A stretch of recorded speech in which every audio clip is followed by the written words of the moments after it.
اور نظام اس طرح ہے کہ ایک دوسرے کے ساتھ اللہ پاک نے حقوق کا واسطہ بنایا ہے۔ اس میں صرف انسانوں کے حقوق نہیں،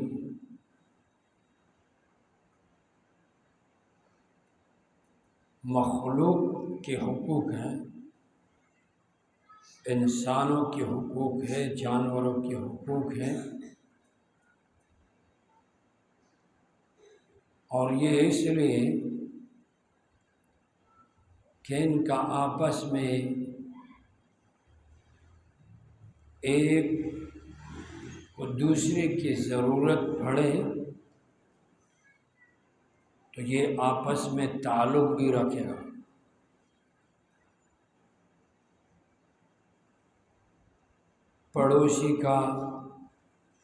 پڑوسی پہ حق ہے،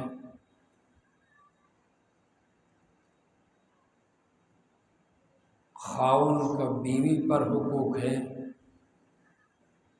بیوی کا خاوند پر حقوق ہے، رشتہ دار کے رشتہ دار پر حقوق ہے، والدین کی اولاد پر حقوق ہے، اولاد کی والدین پر حقوق۔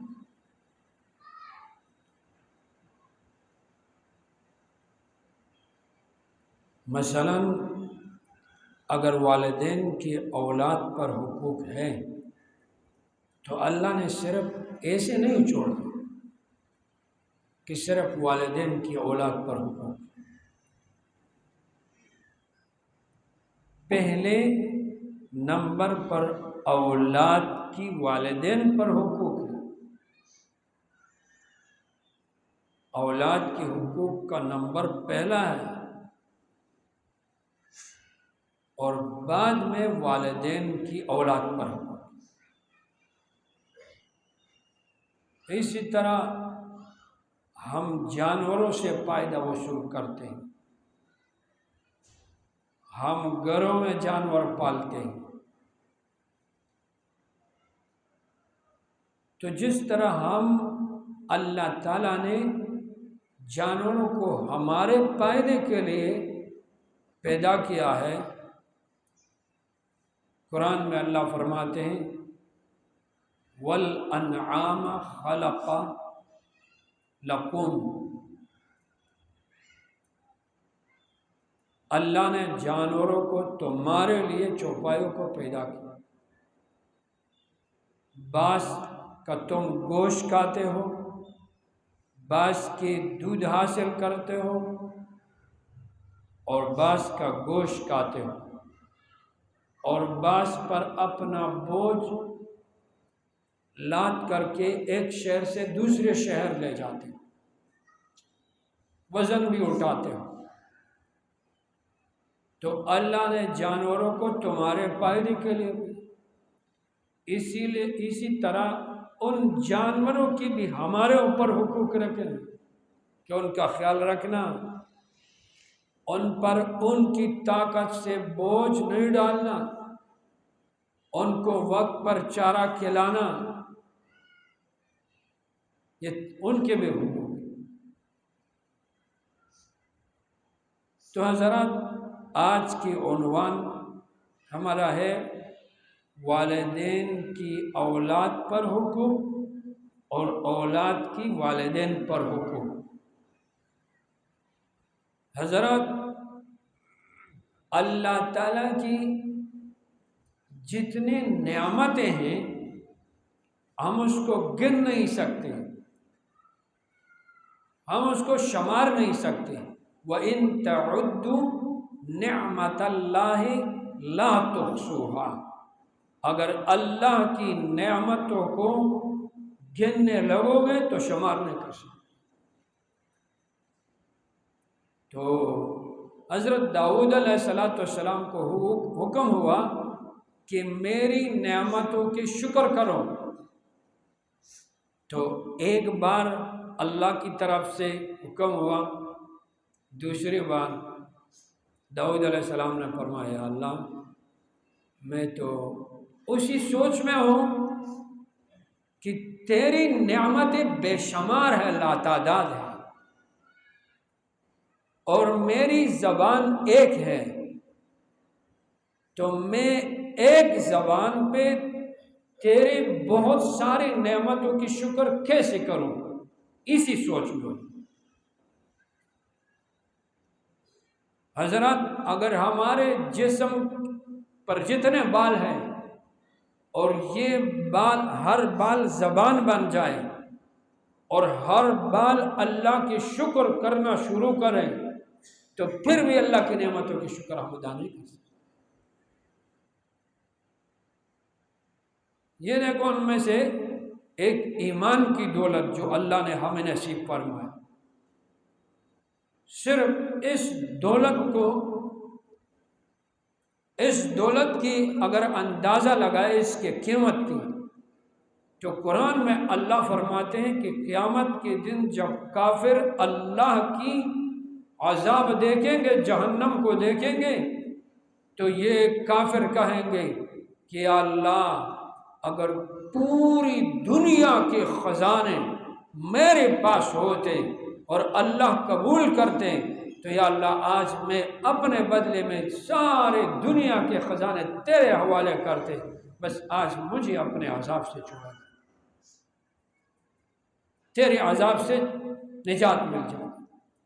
تو حضرات یہ دیکھیں پوری دنیا کے خزانے، اگر ہم کو اللہ نے مال نہیں دیا، امیر نہیں بنایا، تو بعض غریب لوگ بہت گیلے شکوے کرتے ہیں، شیطان بہت خطرناک خیالات لاتے ہیں۔ حضرات اس کو دیکھو کہ ایمان کی دولت کا اندازہ لگا کہ ہر کافر کہیں گے کہ کاش اگر پوری دنیا کے خزانے میرے پاس ہوتے اور اللہ قبول کر لیتے تو آج میں پوری دنیا کے خزانے اللہ کو دے دیتے، بس صرف اللہ کی عذاب سے مجھے نجات۔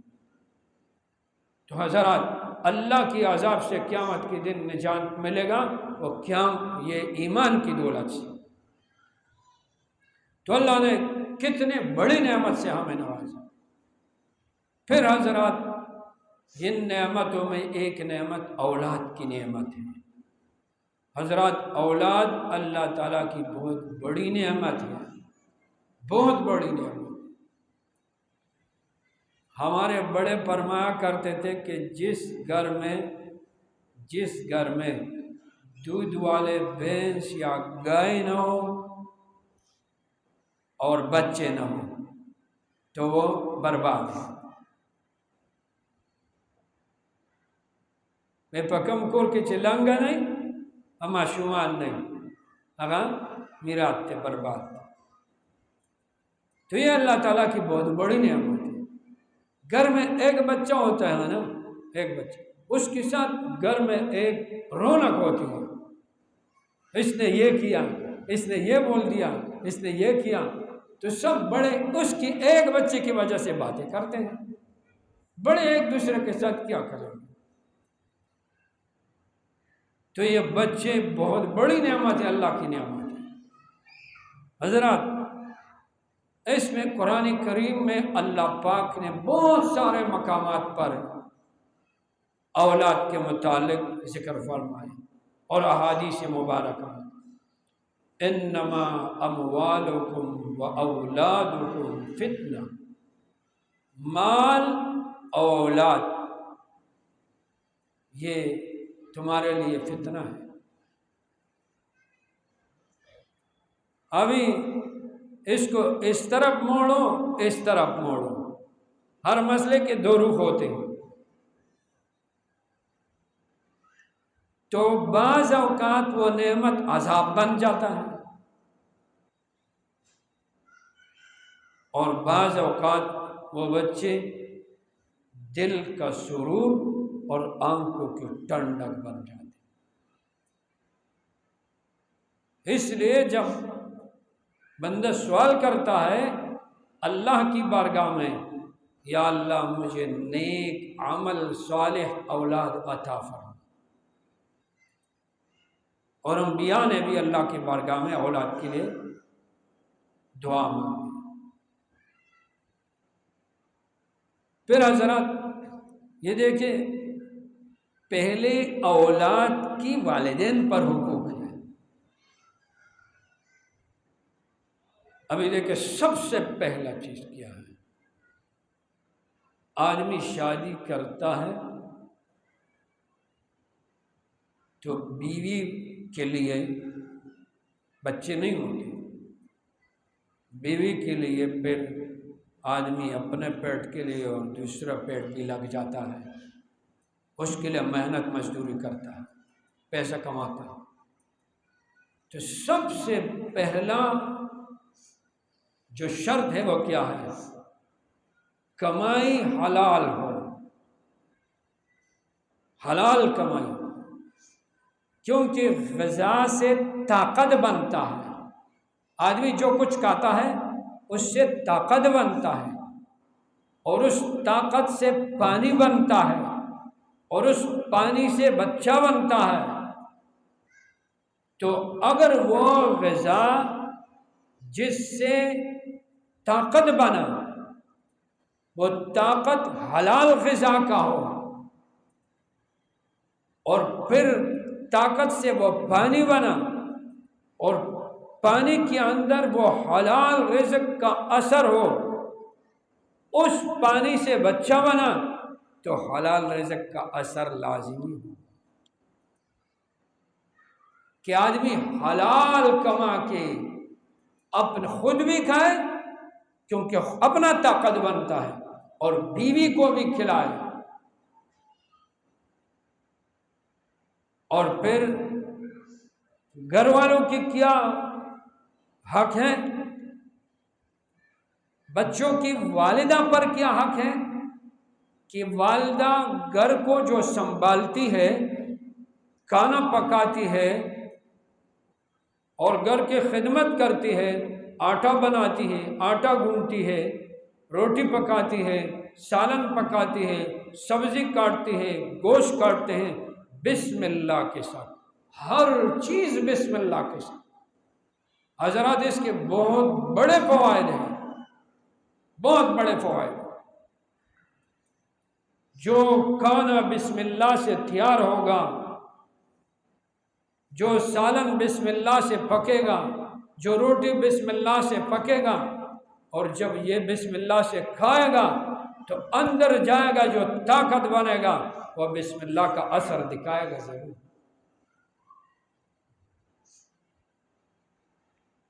بزرگ بہت احتیاط کرتے تھے۔ امام ابو حنیفہ رحمۃ اللہ علیہ کے متعلق لکھا ہے کہ ایک مرتبہ شہر میں ایک بکری گم ہو گئی، کسی نے چوری کر لی، کسی نے چوری کر لی بکری۔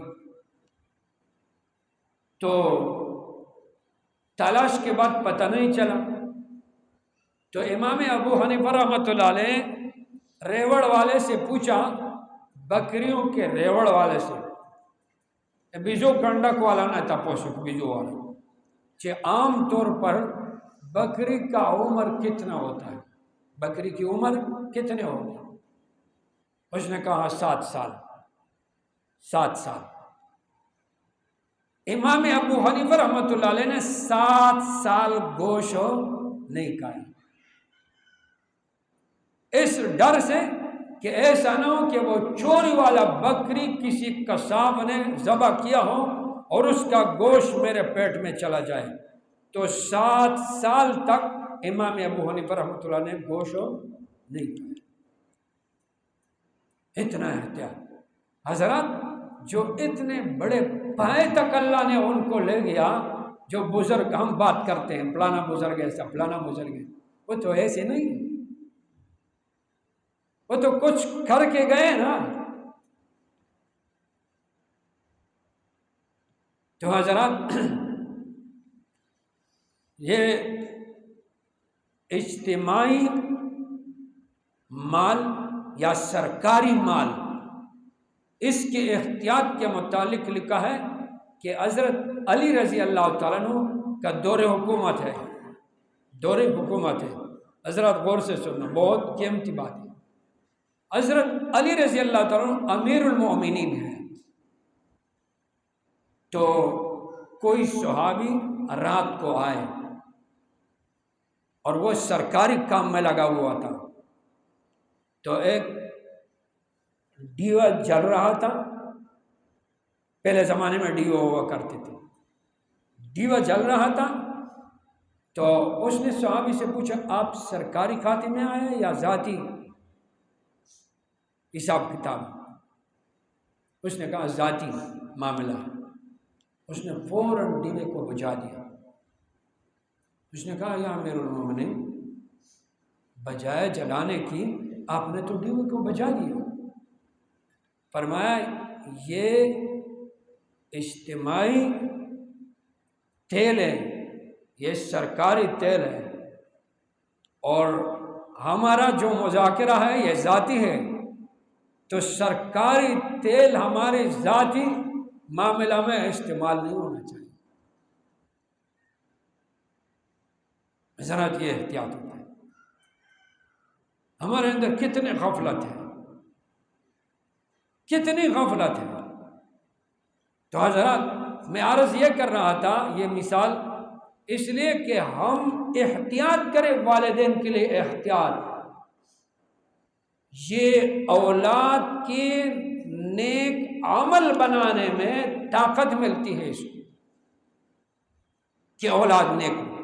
اگر ہم چاہیں کہ ہماری اولاد نیک ہو تو ہم اپنے زندگی کو پاک دامن بنائے، احتیاط والا. یہ اولاد کے نیک عمل بننے میں یہ کام دے. حضرات اللہ تعالیٰ نے اس آیات کلیمہ میں انسان کی پیدائش کا جو نظام ہے اس کو اللہ نے بیان فرمایا. اللہ الذی خلقکم من ضعف. اللہ وہ ذات ہے جس نے تمہیں کمزور حالت میں پیدا کیا. کمزور حالت. ثم جعل من بعد ضعف قوة. جب بچہ پیدا ہو جاتا ہے نا تو کتنا کمزور ہوتا ہے، معمول. پھر اللہ تعالیٰ نے اس کے بڑھنے کا جو نظام بنایا. ابھی جس گھر میں بھی بڑھتا ہے والدین کو بھی محسوس نہیں ہوتا ہے اور آدمی جوانی تک پہنچ جاتا ہے. بڑھتا ہے والدین کے سامنے، گھر والوں کے سامنے، لیکن اس بڑھنے میں ہم محسوس نہیں کرتے کہ یہ تو کل اتنا تھا آج اتنا ہوگی، اور جوانی تک پہنچ جاتا ہے. کیسے عجیب نظام ہے. اللہ فرماتے ہیں ذوق کے بعد پھر طاقت والا مرحلہ میں آ جاتے ہیں. ثم جعل من بعد قوة ضعفا. پھر دوبارہ ذوق وشیبہ اور بڑھاپے کی طرف آ جاتا ہے. پہلی والی حالت کی طرف دوبارہ لوٹ لیتا ہے.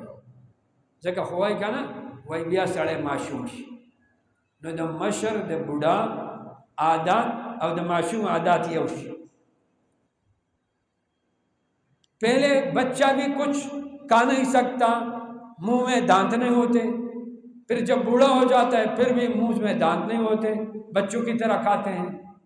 جس طرح بچہ ہاتھ میں کچھ پکڑ نہیں سکتا اسی طرح پھر بوڑھا ہو جاتا ہے، ہاتھوں میں وہ طاقت نہیں رہتا.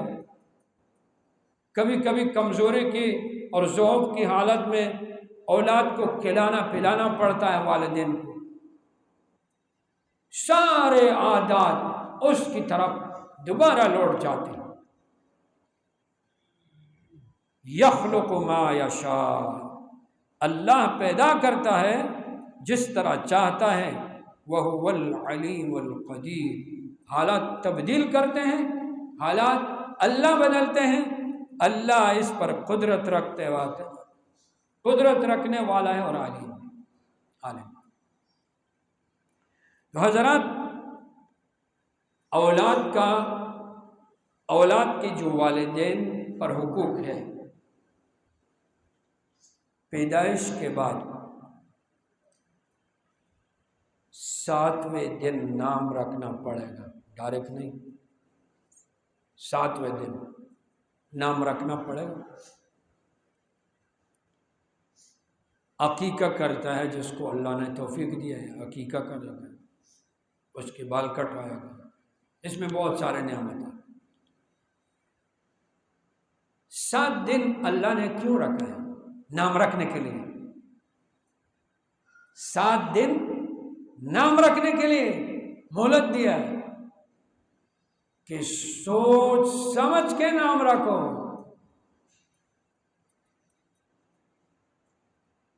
ایسا نہیں کہ الو خان بٹو خان اور گل خان، ہمارے پٹھان تو ایسے بس سجا برابر کرتے ہیں، گل بادشاہ، لال بادشاہ، آزاد بادشاہ، خان بادشاہ، بس یہ سے خان خان خان خان پرانے خان پرانے خان، نہیں، یہ جو 7 دن دیے سوچ سمجھ کے نام رکھو۔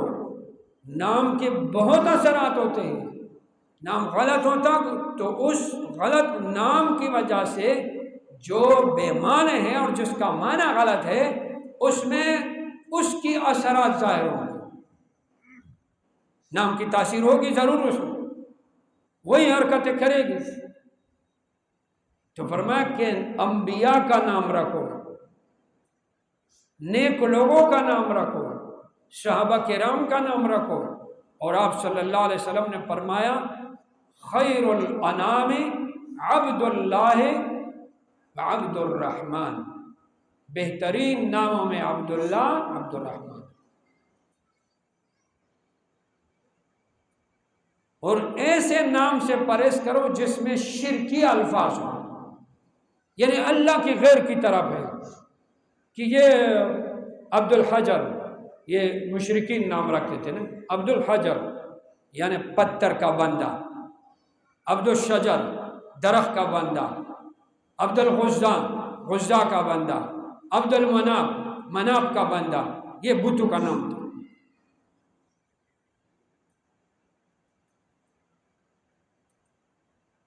تو حضرات یہ نام میں سوچ سمجھ کے، بہت سارے بندے آ جاتے ہیں نا، استاد جی میرا بیٹا ہوا ہے اس کے لیے نام لکھ دے، تو ہم 20 نام لکھ کے دے دیتے ہیں، تو گھر میں لے جاتے ہیں، اس 20 ناموں میں پسند نہیں آتے، پھر کوئی ڈرامے والا، کوئی اس کا گلوکار، فنکار، اداکار وغیرہ وغیرہ، اس کا کوئی نام، استاد جی اس کا کیا معنی ہے، یہ کیسے ہے؟ تو وہی جب تم کو پسند ہے، گھر والوں کو پسند ہے، بس یہی رکھ دو۔ اگر استاد کی پسند پر رکھ لیتے تو پہلے زمانے میں لوگ کیا کرتے تھے؟ استاد جی میرا بچہ ہوا ہے اس کے لیے نام رکھو، اس کے لیے نام رکھو۔ ابھی مرد بھی نہیں رکھ سکتا ہے، گھر والے بھی، اور یہ خالہ ہے اور یہ پھوپھی ہے اور یہ اس نے یہ کہا کہ یہ نام رکھو، اس نے کہا یہ نام رکھ، بھئی کوئی اسلامی نام رکھنا۔ تو یہ سب سے پہلا حق ہے اولاد کا والدین پر کہ نام معنی دار ہو، اسلامی ہو، اور اس کے لیے حلال کمائی، حلال کمائی، حلال رزق، یہ اولاد کا والدین پر حق ہے۔ پھر اس کی صحیح تربیت ہو، صحیح تربیت ہو۔ اگر آپ نے زندگی ان کی تربیت کے لیے دے دی تو بڑا ہو کے وہ زندگی آپ کے لیے وقف کرے گا، وہ زندگی آپ کی خدمت کے لیے وقف کرے گا۔ ہم تو گلے اور شکوے کرتے ہیں اولاد سے، لیکن حضرات اپنے گریبان میں ہم دیکھیں کہ میں نے کتنا حق ادا کیا ہے۔ ہم تو صرف حق اس کو بولتے ہیں کہ میں نے اس کے لیے چپل خریدا ہے، میں نے اس کے لیے کپڑے خریدے ہیں، میں نے اس کے لیے حلال اور حرام نہیں کیا، جمع کر کے اس کے لیے کھانے کا بندوبست کیا ہے۔ بھائی تم نے غلطی کیا ہے نا، کہ حلال اور حرام کو نہیں دیکھا، ان کے لیے کھانے کا بندوبست کرتا؟ کیوں نہیں کیا؟ کیوں تمیز نہیں کیا؟ یہ تو ان کے اثرات ہیں۔ تو یہ اولاد کا والدین پر حق ہے۔ حضرات، یہ ہو ہی نہیں سکتا کہ بندہ اولاد کی صحیح تربیت کرے اور دین کے مطابق ان کا نام تجویز کرے اور حلال رزق ان کو کھلائے اور ان کی صحیح تربیت کرے، پھر وہ اولاد نافرمان ہو۔ یہ ہو نہیں سکتا۔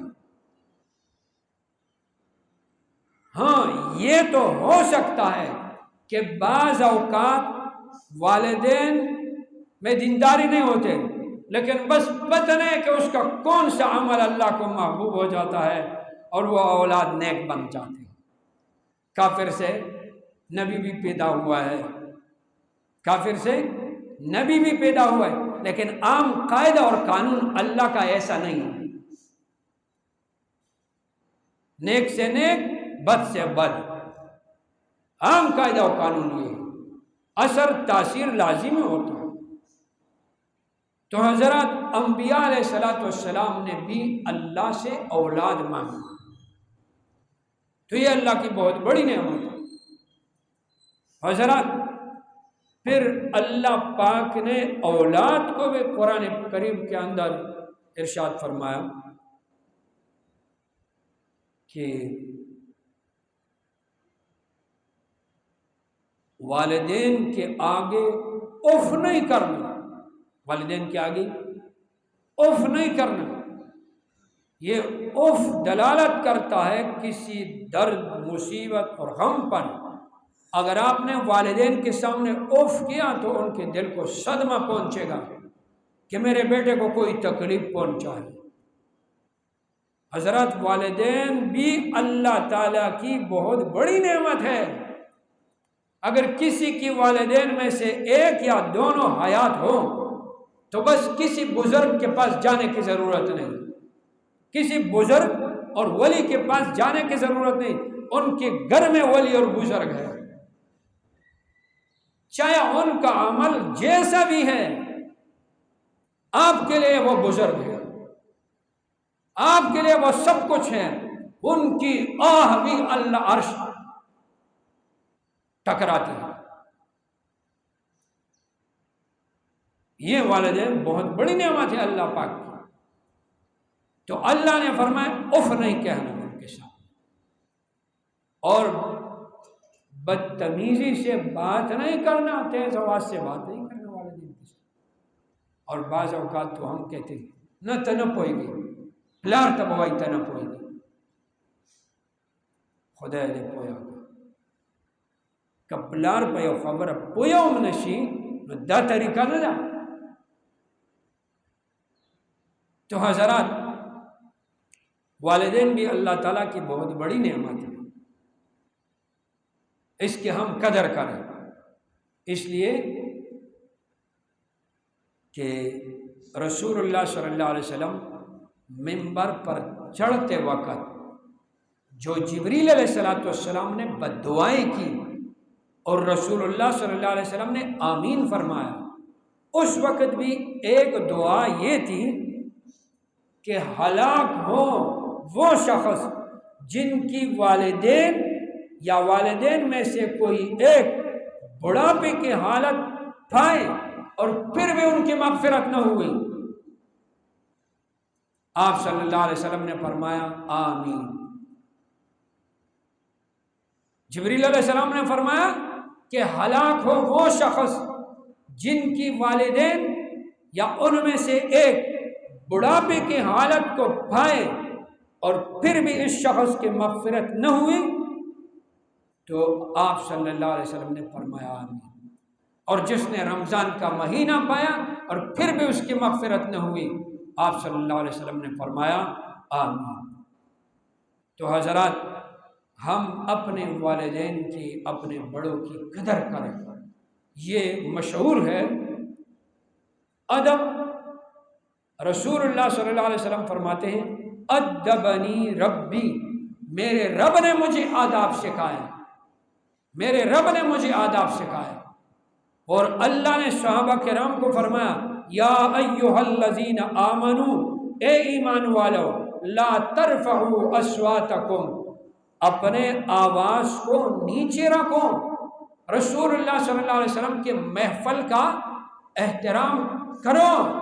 اگر احترام نہیں کرو گے، بے ادبی کرو گے، تیز آواز سے بات کرو گے تو ان تحبط اعمالکم، بے ادبی کرتے ہوئے تمہارے سارے نیک اعمال غارت ہوں گے۔ حضرات ایسا نہ ہو کہ ہم نماز بھی پڑھتے رہے، تلاوت بھی کرتے رہے، نوافل بھی کرتے رہے، اور ہم ایسے کام کریں کہ ہمارے سارے اعمال ختم، ضائع، برباد۔ تو حضرات ہم ادب اور احترام کریں۔ حضرت علی رضی اللہ تعالیٰ نماز کے لیے جا رہے تھے، یہ مشہور مثال ہے۔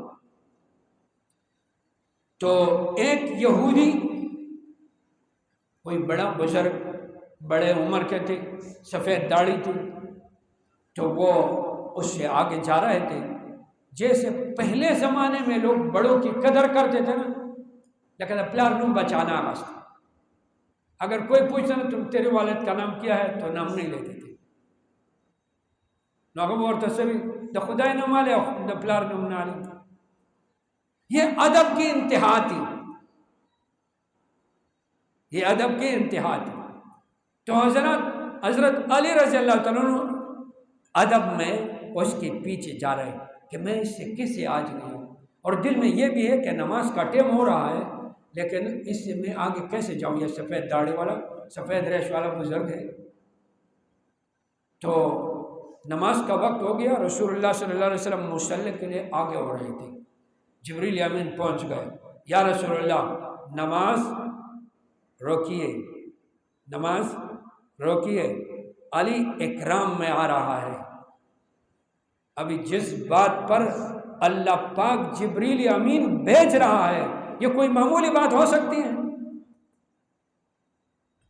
تو آج لوگوں کو بے ادب بنانے کی کوشش کر رہے ہیں، بے ادب بنانے کی کوشش کر رہے ہیں۔ آپ صلی اللہ علیہ وسلم کی بیٹی جب گھر پہ آتی تھی نا، فاطمہ رضی اللہ تعالیٰ عنہ، آقائے دو جہان صلی اللہ علیہ وسلم، سرور کونین، امام الانبیاء، فخر کائنات، فخر موجودات، آپ صلی اللہ علیہ وسلم اپنے بیٹی کی آنے کی خوشی پر کھڑے ہوتے تھے اپنی بیٹی کے لیے۔ حضرات یہ ادب اور احترام کا ایک عقیدہ اور نظریہ ہے، اور مہمان کے آنے کا، باہر سے آنے والوں کا ایک حق ہے۔ آج لوگ کیا کہتے ہیں؟ نہیں ہونا چاہیے اسے، بہت سارے باتیں حضرات، لیکن یہ موضوع نہیں ہے۔ موضوع اس بات پر کہ میں والدین کی ادب اور احترام، والدین کے حقوق کا خیال رکھنا۔ اگر ان سے کچھ کمزوری ہو گئی ہو اور اللہ نے ہمیں سمجھ عطا فرمایا، یہ بھی اللہ کی بہت بڑی نعمت ہے۔ ہم ان کی کمزوریوں کی طرف نہ دیکھیں، ہم ان کے لیے دعائیں کریں۔ اللہ پاک نے فرمایا کہ ان کے لیے دعا کرو، والدین کے لیے، رب ارحمہما کما ربیانی صغیرا۔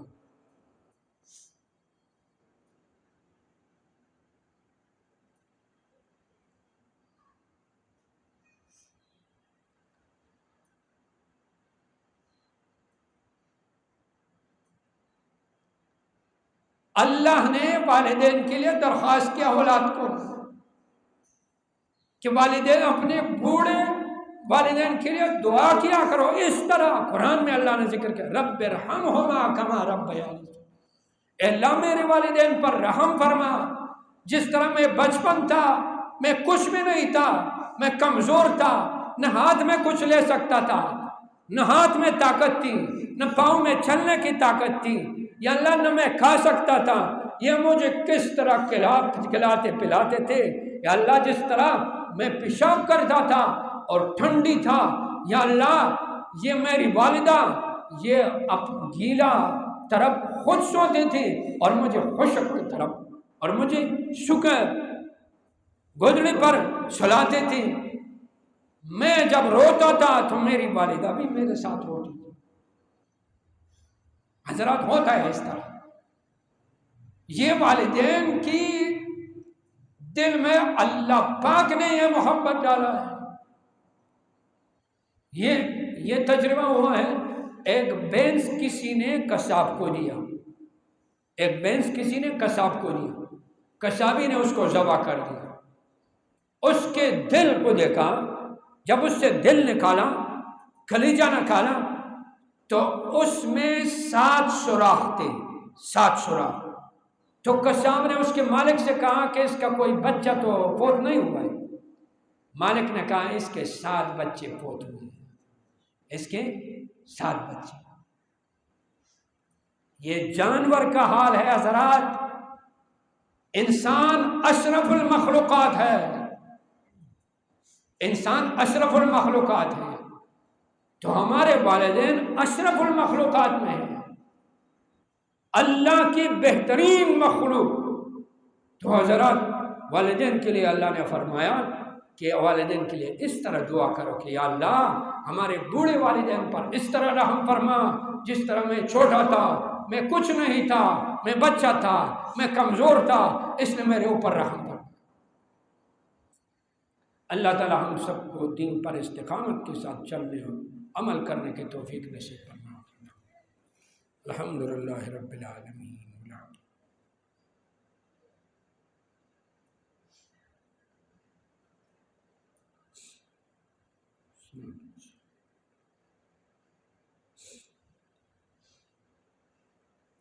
برحمتک یا رحمن.